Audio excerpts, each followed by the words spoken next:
Sahabat-sahabat sekalian, ada yang bertanya, apa yang harus kita lakukan ketika ada di depan kita harta yang subhat atau barang yang subhat. Subhat itu sesuatu yang belum jelas halal dan haramnya. Nah, kalau ada di genggaman kita, di bawah mungkin penguasaan kita, atau hadir di depan kita harta yang subhat, barang yang subhat, makanan yang subhat, pokoknya yang tidak jelas halal haramnya, apa yang harus kita lakukan? Maka sahabat-sahabat sekalian, setidaknya ada 3 hal yang harus kita lakukan.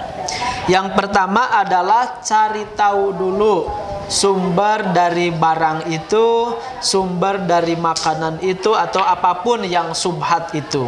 Contohnya mungkin kalau makanan, komposisinya apa, harus jelas. Ya, kalau ternyata komposisinya ini mah umum-umum saja, terigu ya, terus di sini ada gula dan lain-lain, itu berarti kita sudah ya keluar dari kesubhatan itu dengan cara menelisik, mencari tahu sumber bahan dari makanan itu.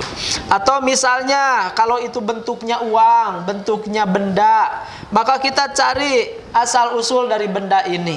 Ini dari siapa gitu ya, alurnya dari mana, peruntukannya untuk apa, dan bisa sampai di depan kita itu peruntukannya, asal muasalnya, jalannya dari mana. Kalau kita sudah diketahui sumbernya dari mana, jalannya lewat siapa, dan peruntukannya untuk apa, biasanya udah clear keluar dari kesubhatan ya. Bisa keluar itu bisa jadi halal, bisa jadi kita bisa menentukan ini haram gitu. Selanjutnya juga lihat orangnya. Kadangkala ininya barangnya benar suci, tidak najis.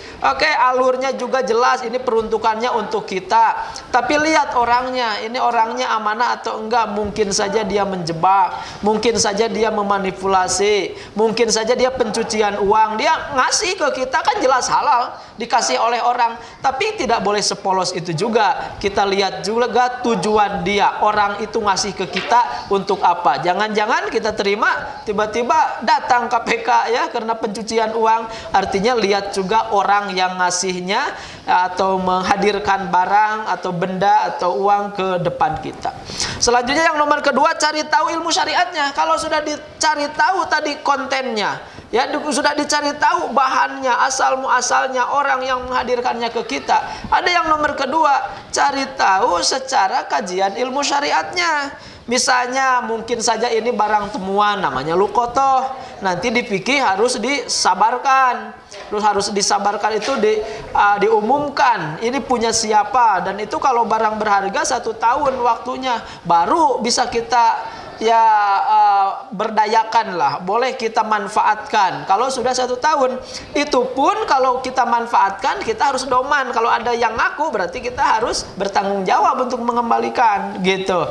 Itu kalau lukotoh, jadi boleh bersalat. Kalau riba misal di bank, kita nyimpen di bank konvensional, tiba-tiba ada marginnya tiap bulan ke kita, apakah dibuang saja? Nah, kita cari secara syariat. Ternyata di syariat kan boleh untuk disalurkan ke sosial, asal jangan dipakai oleh diri sendiri. Selanjutnya juga kalau makanan, apakah makanan itu najis atau mutanajis? Mutanajis itu yang terkena najis. Kalau najis ya zatnya sendiri najis.